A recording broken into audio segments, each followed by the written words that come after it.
পক্ষে আসছে, উনি আসার পরে এতদিন 35 বছরের কেউ পক্ষে ছিল না, কারণ এতদিন কি হয়েছিল, উনি আসার পরে যদি আগে থেকে যদি ভাবতো তাহলে আজকে আমাদের এই অবস্থা হতো না, হবে না, সেটাই বলতে হবে। উনি তো আমাদের এখন করে উনি দেখছেন, আমাদের দরকার করে আমরা একটু সরকারের কাছে আগে আপনারা ছিলেন তাহলে আপনারা চিন্তা করেন নাই আমাদের বেতনটা 15,000 টাকা। পৌরসভার বোর্ড মিটিংয়ে ঢুকতে যাওয়ার পথে বিক্ষোভের মুখে পড়ল কাউন্সিলররা। বৃহস্পতিবার এই ঘটনাকে কেন্দ্র করে সাময়িক সময়ের জন্য সরগরম হয়ে ওঠে কোচবিহার পৌরসভা চত্বর। উল্লেখ্য, এদিন ছিল কোচবিহার পৌরসভার বোর্ড মিটিং। সেই বোর্ড মিটিংয়ে উপস্থিত হওয়ার জন্য যখন কাউন্সিলররা পৌরসভায় হাজির হয় তখন তাদের ঘিরে বিক্ষোভ শুরু করে কোচবিহার পৌরসভার অস্থায়ী কর্মীরা। তাদের কাজ বাবদ ন্যূনতম 15,000 টাকার দাবি করেন তারা।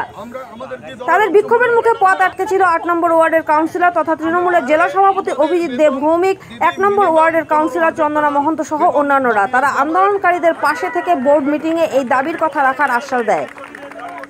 এমতো অবস্থায় শুরু হয় কোচবিহার পৌরসভার বোর্ড মিটিং। অস্থায়ী কর্মীদের এই দাবি নিয়েও আলোচনা হয় এই বৈঠকে।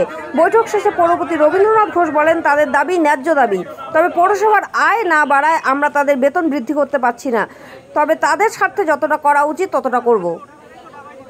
কাউন্সিলর হিসেবে আমার ব্যথা লাগে যখন বোর্ড মিটিং একটা টিফিন খেত, এর থেকে ভালো যদি যারা ড্রেনে কাজ করে তাদেরকে যদি দুপুরবেলা টিফিন দেওয়া যায়, আমার মানসিকতাটা এরকম।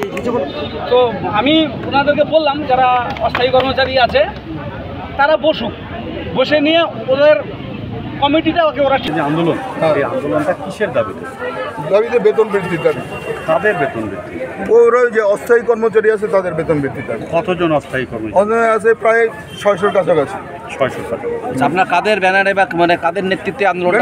আমরা তৃণমূল মিউনিসিপ্যালিটি ওয়ার্কার্স ইউনিয়নের সঙ্গে যুক্ত আছি। আচ্ছা, তাদের পক্ষে ন্যায্য দাবি, কারণ বর্তমান যে বাজার তাতে মাত্র 7,000 টাকায় সংসার চলা তো দূরের কথা, আলু সিদ্ধ চলা হয় না।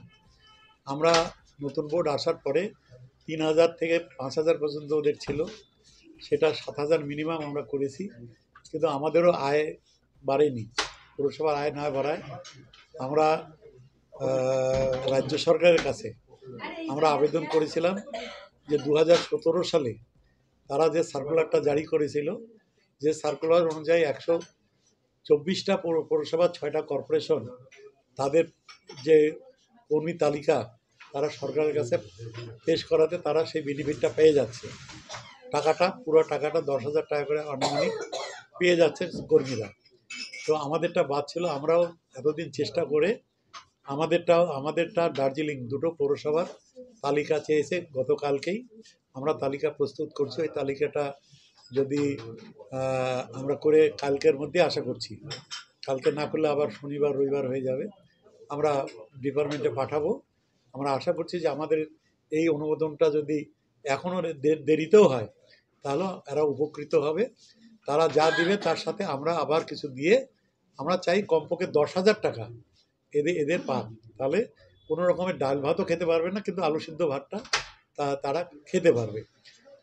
আমরা সবসময় ওদের প্রতি আমাদের কি বলবো মানবিক মানসিকতা রয়েছে যে এরা ভালোভাবে। In the life of nature, Chilapata Tent House, Rohan's Kitchen.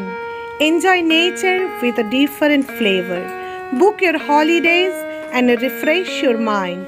Contacts 6297280045, 7584003231 and 99329209004.